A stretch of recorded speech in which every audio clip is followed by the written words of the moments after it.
আল্লাহ নবী বলেন প্রতিদিন 2 বার, সকালে 1 বার, সন্ধ্যায় 1 বার।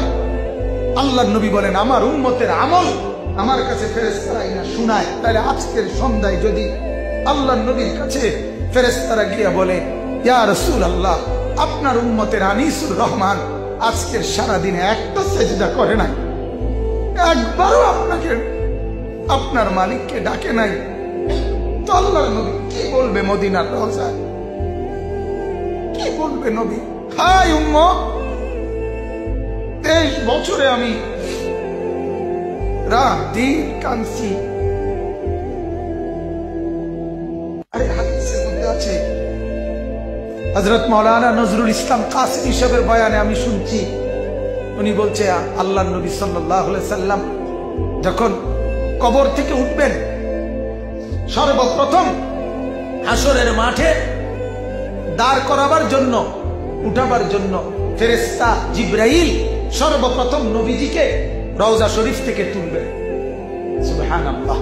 প্রথম কবর থেকে উঠবে কে? আমাদের নবী সাল্লাল্লাহু আলাইহি সাল্লাম।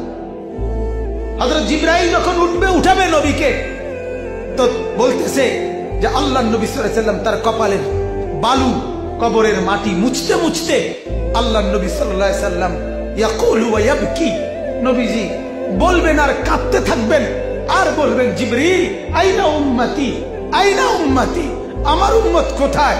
আমার উম্মত কি আমারে রিসিপশন করতে আসলো না? আমারে নিয়ে যাইতে আসলো না? আম ওয়াসালু ইলান নার, নাকি তারা জাহান্নামে চলে গেছে? হযরত জিবরিল বলেন ইয়া রাসূলুল্লাহ, এখনো তো কাউকে উঠানোই হয় নাই, আপনাকেই প্রথম উঠানো হয়েছে। অর্থাৎ উঠেই প্রথম জবানে কার ফিকির? দোস্ত তোমার ফিকির, তোমার ফিকির। আর তুমি মনে করছো জিন্দিগি মানে একটা জিলাপি, জিন্দিগি মানে একটা মোবাইল, জিন্দিগি মানে একটা মোটরসাইকেল, জিন্দিগি মানে চুলের একটা ডিজাইন, জিন্দিগি মানে একটা প্যান্ট। হাইয়া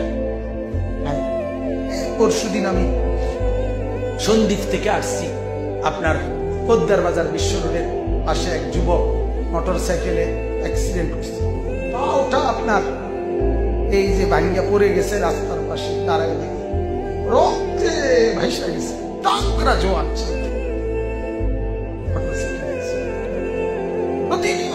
প্রতিদিন। এমন কোন দিন আছে বাংলাদেশে যেদিন মোটরসাইকেল অ্যাক্সিডেন্ট হয়? কোন দিন?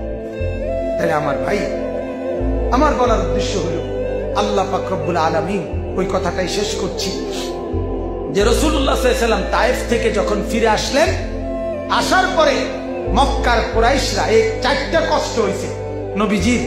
একটা হলো 3 বছরের বন্দী জীবন, মনে আসেনি?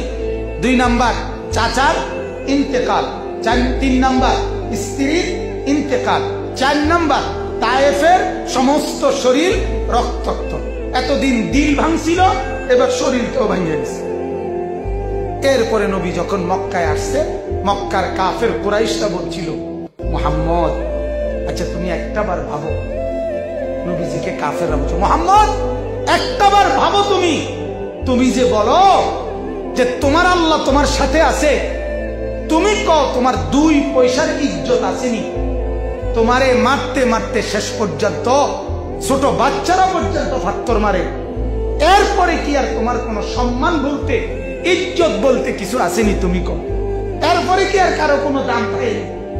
তুমি যে এতটা এতটা অপমানিত, লাঞ্ছিত, আর তুমি কও তোমার আল্লাহ তোমার সাথে আছে। যদি তোমার আল্লাহ তোমার সাথেই থাকে, তা এত ছোট বাচ্চাও বুঝি তোমারে ফাত্তর মারে? এই তখন কিতাবে আছে